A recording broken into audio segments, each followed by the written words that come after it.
Good evening and welcome to our program of ACAP Cape Fear tonight. We'll be hearing about Project C.A.R.E, Caregiver Alternatives to Running on Empty. My name is Ruth Finch, and I had the pleasure of working with this fine group of people here.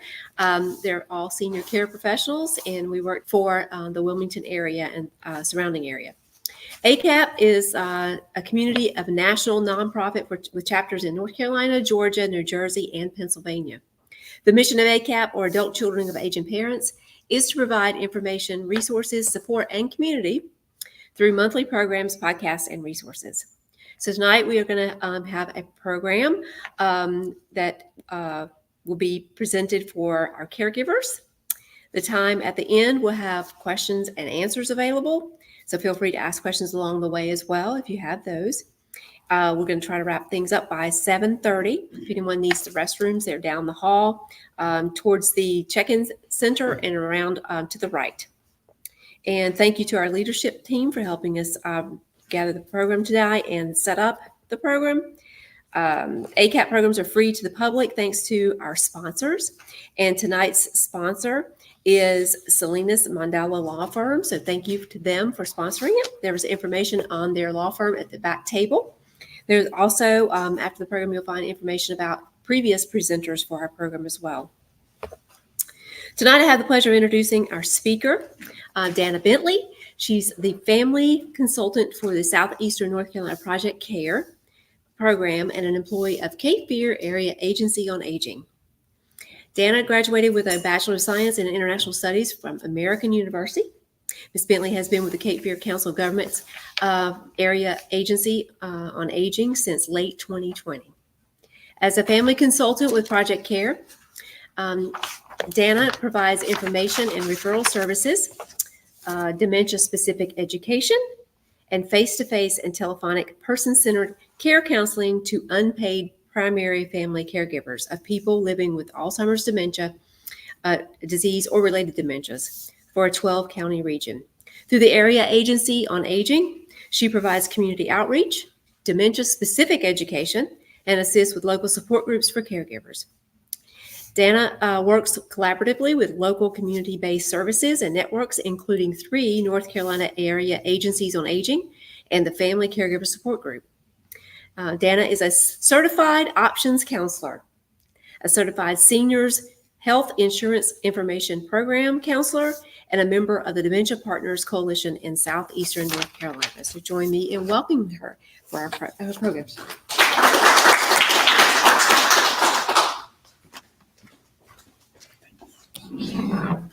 Thank you, Ruth. And I want to say first, thank you for pronouncing my name correctly. Nobody ever gets Dana, but you did.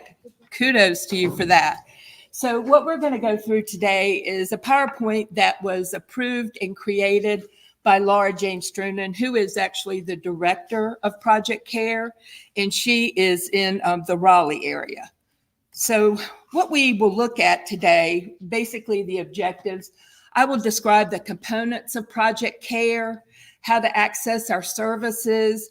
I'll highlight our program impact for the fiscal year of 2023, and then we'll provide an overview of, well, it's going to be a brief overview of what we call the North Carolina Caregiver Portal, which works in concert with TruAlta and the North Carolina Department of Health and Human Services. And I'm a huge believer in this portal. I think it's a wonderful way for caregivers of all ages to talk to other caregivers in North Carolina, but just learn about self-care. So that's what we're going to look at this evening. So Project C.A.R.E, Ruth went over that, but the C.A.R.E acronym stands for Caregiver Alternatives to Running on Empty. And what we really are basically trying to do as a state-funded agency is to help caregivers avoid burnout. And we really try to do that on 2 different levels, and we'll get a little bit more into that in just a minute. But we are the only state-funded program supporting unpaid caregivers of people living with Alzheimer's disease and related dementias. So that is really the point, eligibility. You must be caring for someone who's been medically diagnosed with Alzheimer's, dementia, or related dementia. So there are 6 regional host sites. There is a family consultant in each host site. Sometimes in the larger sites, there are many of 3 of me. So here in what I do, there's just me. But what we consider for Project C.A.R.E, it is dementia specific. There are consumer-directed services. And by that, we mean that the caregiver is allowed to choose who they want as their provider. So you are not being directed or told that you have to go through a certain agency or a certain provider. You are able to choose that provider on your own. And again, that gives us the flexibility that we need to award and approve these vouchers for the caregivers. They get comprehensive support from me, the family caregiver support programs in all of the regions, any other resources or referrals that we might give. And then the family consultant model, I think it really stands with, we try to bolster the strength and the spirit of each and every caregiver. And in doing that, we provide them with that case management. I'm available to the caregivers whenever they need me. But typically we do a first face-to-face home assessment. And after that, they can still be in the program after just a brief, after 1 year, we'll do a reassessment, and that can be done telephonically. So quick history of Project C.A.R.E. In 2001, Project C.A.R.E began through a federal demonstration grant, only 6 counties, and it was Alzheimer's specific. In 2010 and 2013, the program transitioned from federal grant funding to state appropriation and then was in 40 counties. From 2013 to 2016, there was no respite available, and it was covering 3 regions. There was ongoing advocacy from senior Tar Heel legislators. We still have that great support today. Dementia Capable North Carolina, a strategic plan. Then in 2016, Session Law 2016-94 gave us Project C.A.R.E as we know it today. So the care delivery model, what I usually like to look at, Project C.A.R.E, family consultants. Did I hit something? So when I go into someone's home, and I do meet them in their home because I like to meet them where they are. I like to see what type of challenges and frustrations they're met with. I'm sorry, could you make that full screen so we can actually read? It won't? Oh, never mind. Sorry. Okay. Okay. So when I first talk to a potential client, it's over the phone to set up an appointment for a home assessment. So at that point, we provide some dementia-specific education, any information, referrals, or links to resources that I feel may give them more confidence as a caregiver. And then we also would set up what I call a caregiver support or action plan, which would help the caregiver to identify any frustrating or challenging behaviors that their loved one may exhibit or demonstrate, and then help them with some coping mechanisms and coping skills. So once we do that, we set up on my calendar a caregiver assessment. And the caregiver assessment is generally about 3 months out because I do cover a 12-county area. And so in order to stack appointments, I'm in each county. So right now, today, I set up appointments for early August. So that's about how far out we are at this time. So if there is a caregiver need, and I would say 99% of the time there is, the Project C.A.R.E would award them or approve them with a $500 respite voucher. So this respite voucher, they are allowed to, as I said before, choose their own provider. And the provider can be someone through an agency. They can go through an adult daycare. They can even choose another family member as long as that family member is not the grown child of the care recipient. and does not reside in the same household. It could be a neighbor. It could be a family friend. It could even be someone from the church-based community. I always tell my caregivers, just make sure it's someone that is compatible with your loved one and respectful of their dignity.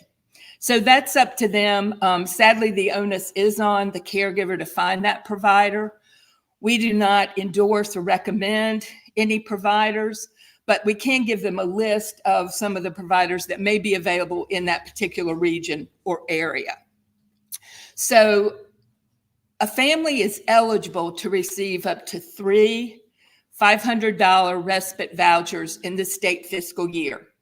Our state fiscal year runs July 1st through June 30th. Typically, I'm out of money by the end of January, early February. I keep hoping for more and more money to come through the state legislature, and hopefully it will. I was extremely excited because this year, about March, I got a second stream of funding from a program called Lifespan Respite.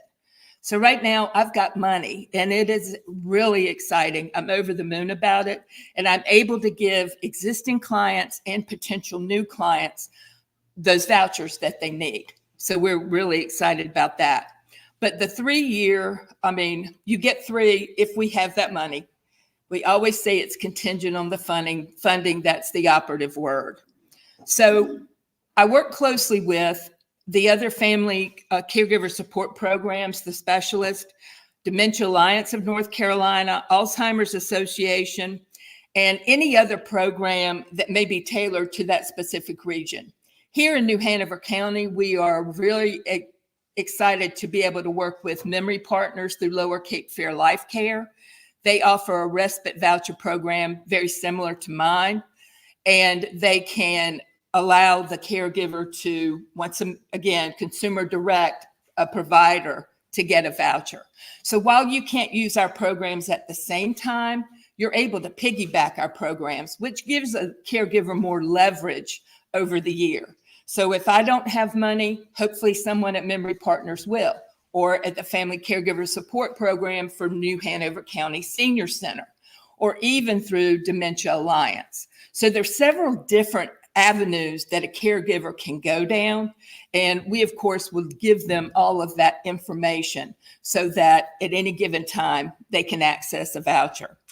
They've also been able, yes, I'm sorry. Does there need to be a financial need in order? No. We do not have, it is not financially impacted. It's not an income-based program. So that's wonderful. I have been to visit someone that is a caregiver in a $3 million home. I've been into places where sadly, we have some homes that are coming down around the caregivers. So we see a lot of different scenarios, but it is not an income-based program, which is a good thing. So, so the Lifespan Respite is a program that has recently evolved, and it's for caregivers, and they can provide a respite voucher. It just has to be an application that's filled out by a social worker. It can be the doctor, and if a caregiver is showing a need, they can get a respite voucher for up to $750. So again, you've got many, many different programs that many people don't know anything about. And that's what part of my job is to open up again these avenues that would allow these types of vouchers to be available. There's even, I've had some of my caregivers go through, if you are familiar with Seth Rogen, he and his wife have a program called, I believe it's Hilarity for Clarity or Clarity for Hilarity. And you can actually apply for a grant if you're a caregiver. So there are a lot of different things that can be done. And as I said, it's my job and other family caregiver support specialists to lead these caregivers into to those directions. Okay. I don't know if it's going to move for me. Yeah, apparently not. Scott. You can look at mine and I'll do that for that.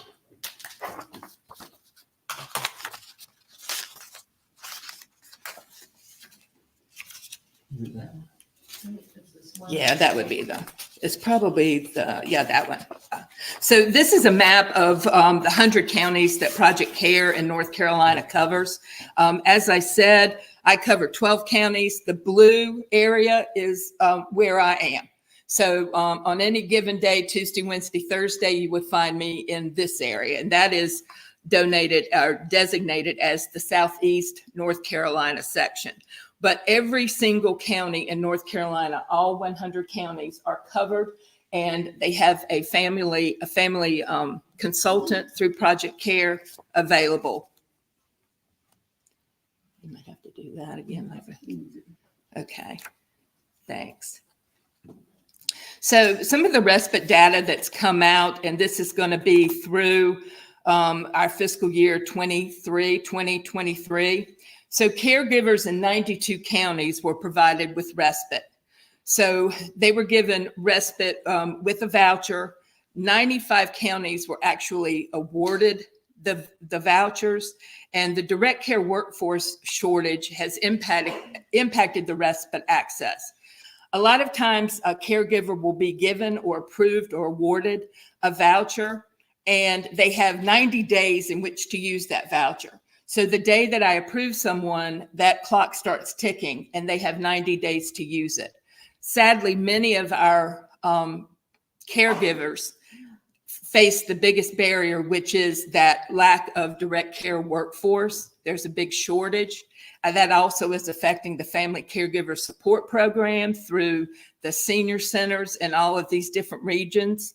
But that's why the flexibility of my voucher and also being consumer directed helps them kind of get over that, so that if there is a cousin somewhere or a niece or a nephew or a brother or sister that can come in and help the caregiver out for, hours at a time, long weekends, that's what they can use that voucher for. And it's coming really handy.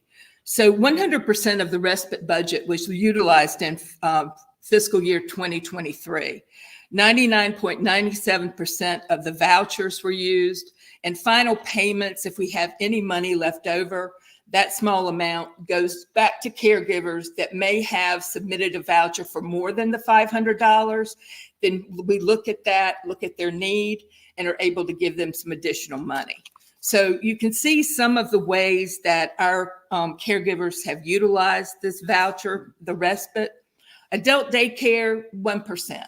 And that's even with the Elder House, and there are other adult daycares, Woodards, that are throughout these 3 different regions that I cover. So that's the least amount, because unfortunately, that sometimes is not the way that the caregiver wants to go. And it's hard sometimes to get someone that has been medically diagnosed with Alzheimer's dementia or related dementia to get into that type of setting. So that's one of the least amounts. Home care agency accounts for 14%. And of course, again, direct care providers, the shortage there is impacting that number. So the highest number, 84%, was through an individual. And then you've got residential facilities that offer temporary respite. And that can be any Trinity Grove, it can be Autumn Care, it can be Azalea. If they have temporary beds available for 2 to 3 nights, then they can also use them at that place as well. Thanks. So in the service area, and that is across the 100 counties, we had 5,919 people were served through inquiries for resources, information, and assistance. So to give you an idea, for me, in the 12 counties I've served, in the fiscal year of 23, I received 650 inquiries, referrals. So they come to me via email, they come to me via phone, and that's the number that I had actually contact me last year. This year it's grown a little bit. We're only 1 month out, 2 months out of our fiscal year, but it's growing a little bit. Sadly, this is a devastating and heartbreaking disease that I see is growing exponentially across all of North Carolina. 593 caregivers were actually given care consultation, and 469 caregivers were served with respite.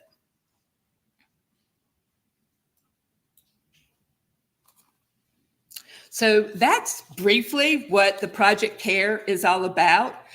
Before I go in and talk a little bit about the North Carolina Caregiver Portal, I think that I would love to talk to any of you that have any questions, comments, or concerns, and just about Project C.A.R.E and where we are, how to contact me, how to get on my calendar so that you can become a potential client. We'd love to do this. Yes, ma'am. Let's do that. Okay. Yeah. Well, I have my cards up here, Okay. and you are welcome to call me. So my cell number is my direct number, Okay. and it's on my card, but it's 910-408-6365.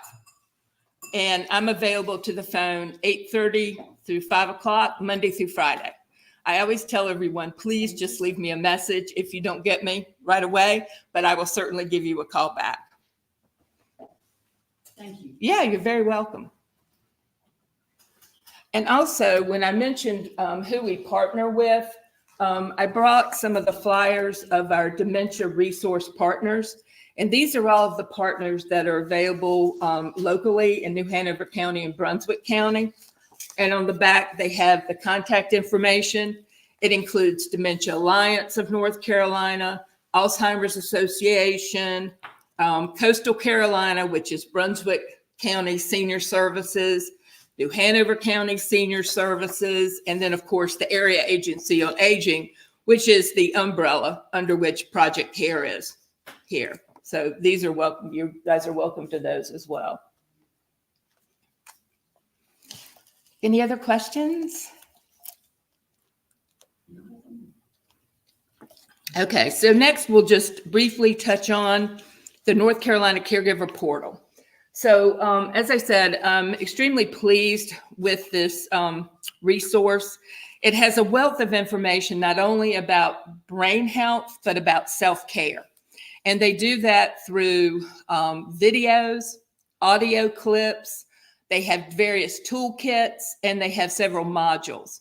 And the beauty of it is it's never stale. They're constantly updating the new information. And there's even a community board, I call it the sounding board, where the community caregivers can ventilate and they can share with other caregivers on the portal. And I think one of the best parts about it is that if you do have a frustration, a behavior that you're facing with your loved one, you can put in the search bar something very specific. And unlike the internet, it's not going to send you down that rabbit hole. It's going to give you very specific, tried and true. And that's one of the best things about it, I think. And I have a lot of my clients will say, okay, dad is doing this. He's, going, getting a little antsy at the 3 o'clock, 4 o'clock hour, the sundowning. And you've got some really good information on how to deal with that type of behavior on there. So the way that you want to get, onto the North Carolina Caregiver Portal, it is nc-caregivers.com. And let me see if we can go through. We're not going to actually, just go to the next slide, Scott, and we will see. So as I said earlier, it is a partnership with the North Carolina Department of Health and Human Services and a company called Trewalta, and they are out of Canada. But they give enhancement to caregiver support services. They're accessible 24/7, 365 days a year, and they're available to all the caregivers in North Carolina. So I think the one thing that I really like about it is you can see people have become interested in it, and over 1,900 caregivers have been enrolled to date. So I guess one of the biggest things is usually if I have a caregiver that is not technically, savvy in this area or doesn't even have an email address, a lot of times their daughters or sons will step in, or a lot of times the grandchildren will step in and register for the portal and then share the information with the caregiver. But they're really good, modules. Teepa Snow's videos are on here. She's a renowned expert on dementia. Melanie Bunn is on there. So there are a lot of different things to look for and that you can get. The registration is very simple. And I think the other thing to mention is that all the portal lessons are 7 minutes or less. So if you don't have a whole lot of time to devote to this type of thing, then you don't have to put into a whole lot of time either. And I think that might be, let's see what's next. Yeah, and those are some topics. I think, one of the things that I use as a case manager is when I usually talk to the person for the first time on the phone, I'll get their email address if they have it, and I will send them an invite. So sometimes it can be overwhelming. You're given all kinds of things as a caregiver. It's like not another thing for me to do, not another this. So a lot of times I will send them an invite and it will say, join Dana Bentley. So they can go in and click and register that way. So once they get off the phone with me, it's not up to them. I will send that. And then later, if I see that they haven't registered, I'll resend the invite, especially before I go actually out to talk to them. But the best part about it and the way I can help people is before I go to the home assessment, I look and see what they've accessed. I look to see what topics seem to be just standing out. That way I know how better to help them. I can bring tip sheets that address that specific problem. I can give maybe additional resources if their loved one has Lewy bodies, if their loved one has frontal temporal.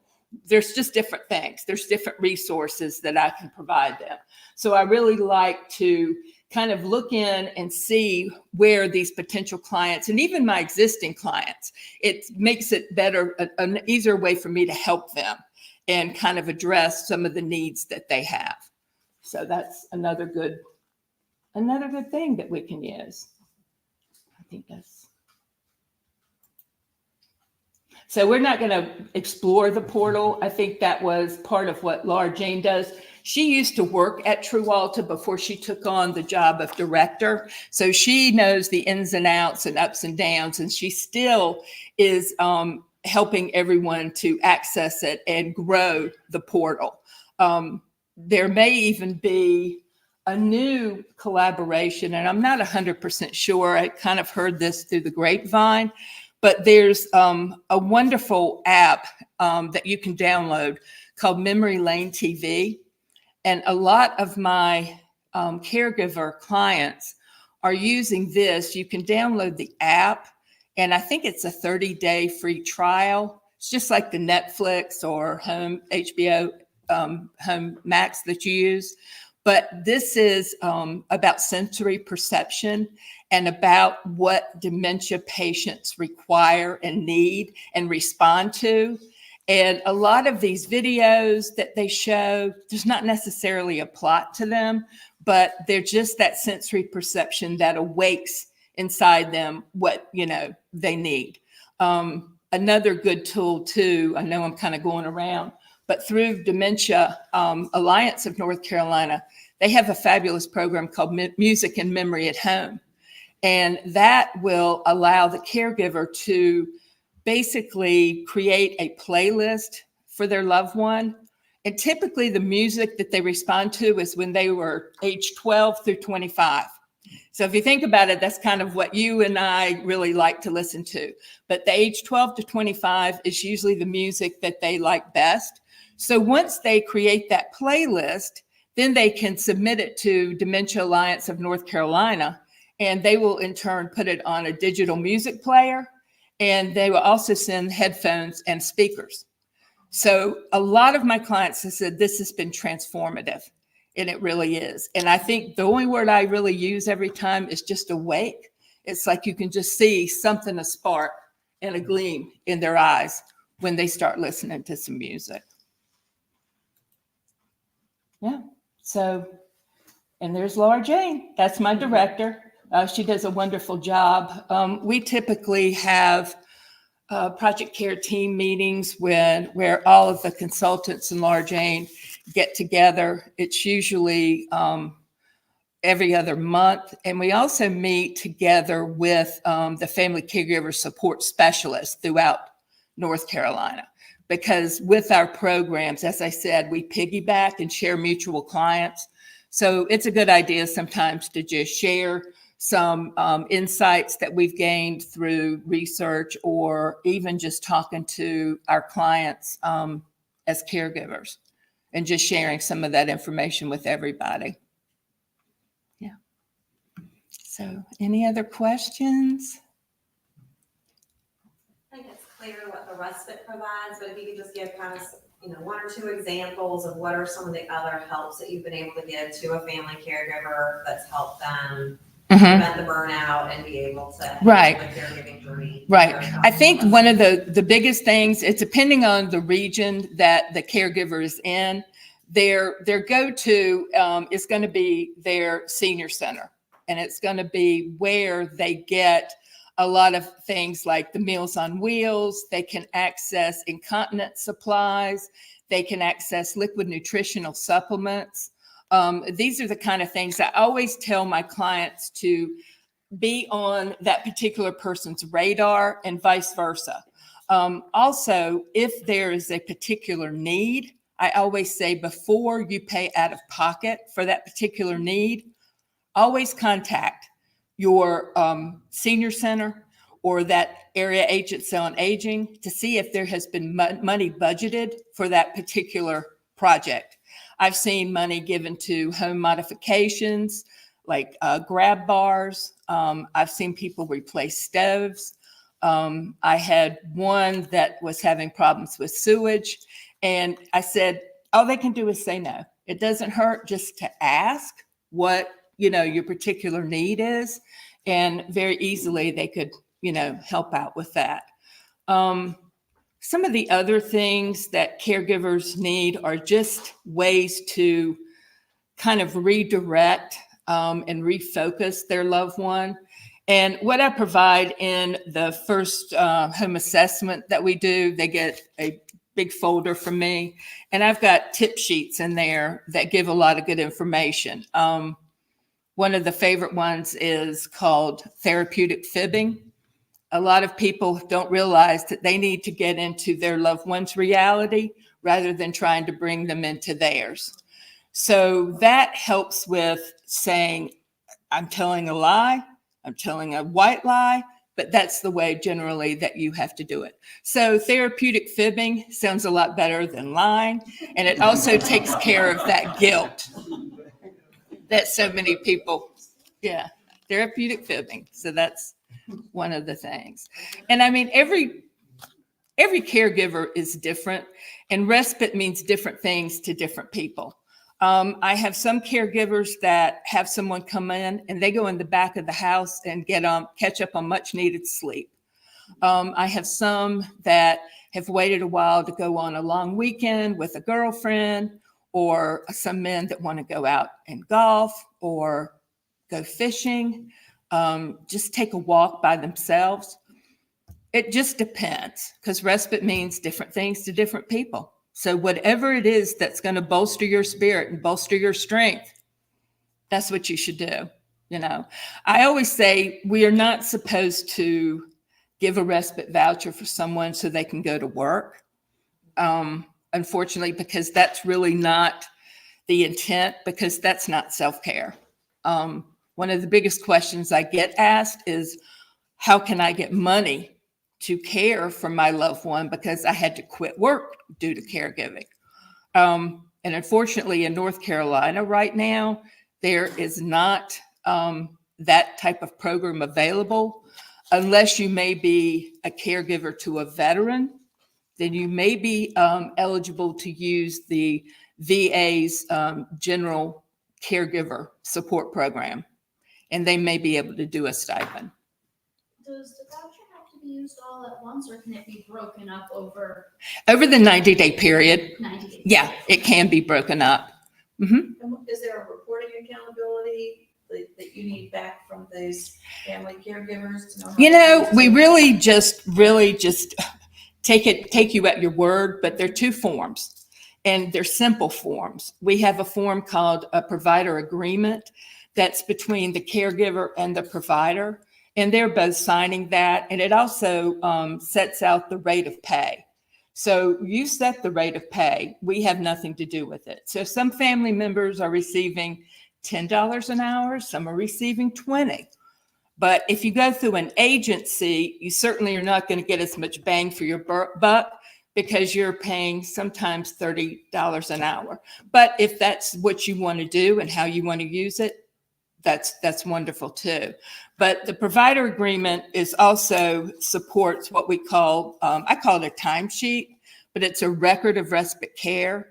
So each day that the provider comes in, they are signing that and they're recording how many hours and the amount. Once that amount reaches $100, they can submit the 2 forms to our state fiduciary agent, and they are reimbursed with a check.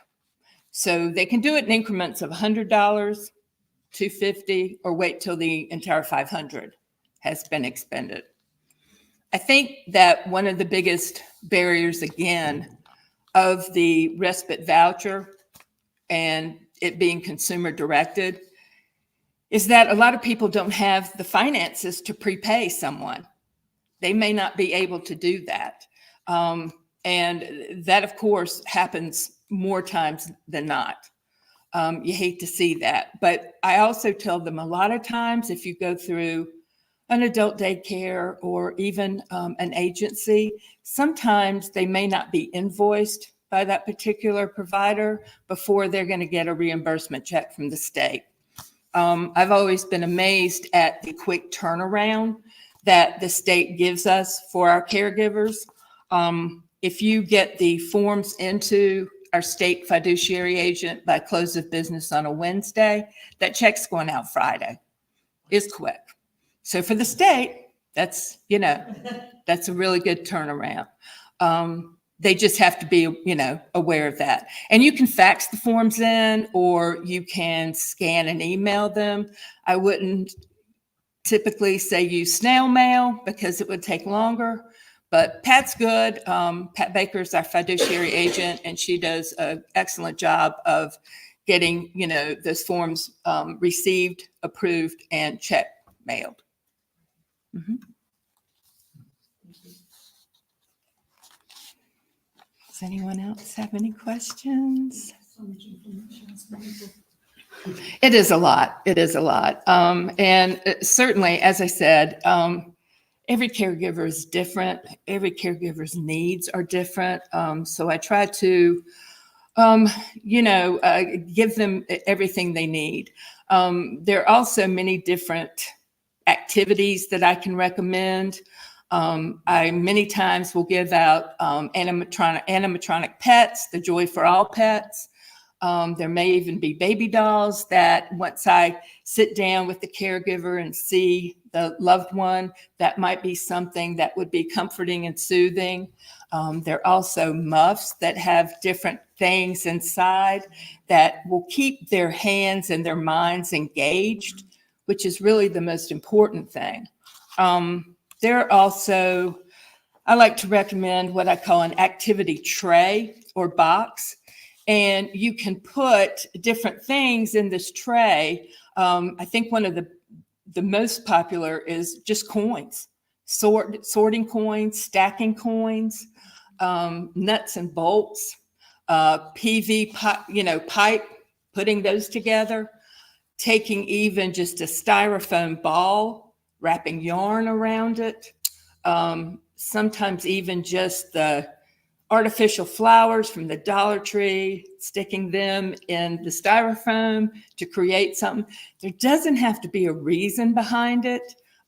Stuffing envelopes, they just like having tasks to be able to, like I said, engage their hands and their mind. That's one of the biggest things. Yeah.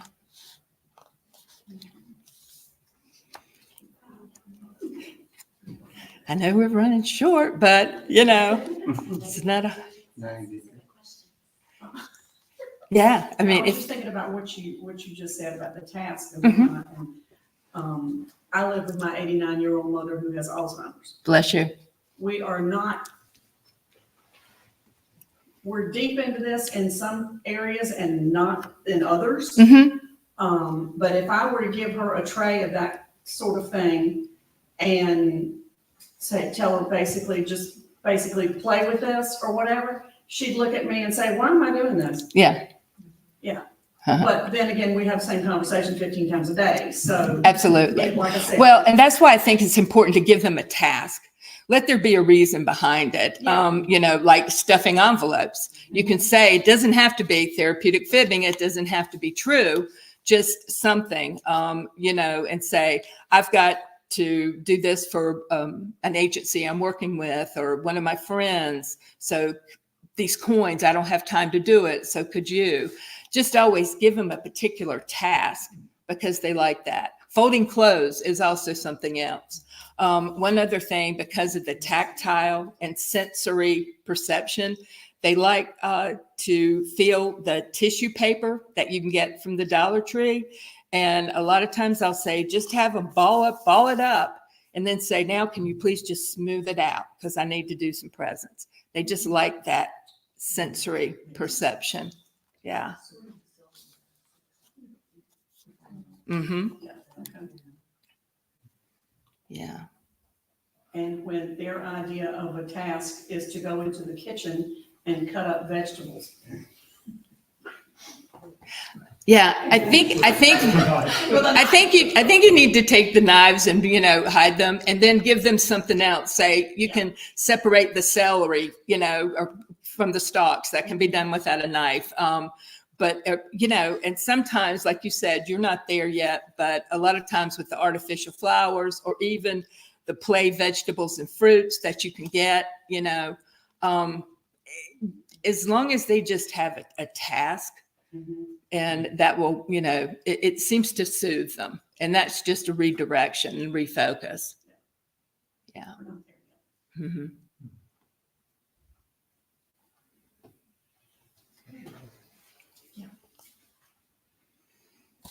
Any other questions? Anything else I can answer? As I said, I've got my card up here. There's also our brochure, and also, as I said, the Dementia Partners resources that are available locally. These are all good resources to have on hand.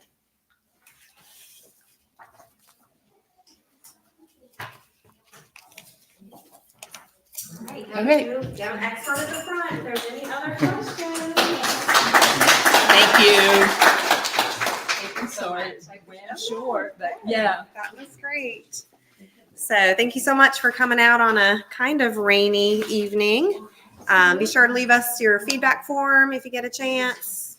Everybody signed up for email, so we'll have to go over that one. Our next program is June 11th, and that's the one that was rescheduled from January. It's Caregiving Your Parents from a Distance, and that will be on June 11th, 6 p.m. here at First Baptist Church Activity Center. And then the rest of our programs are on the listing in front of you. There's a July one that we're still waiting to confirm, but up through September, you can see those schedules as well. So thank you again for coming, and have a great night. And thank you, Ms. Dana, for speaking for us. Oh, thank you.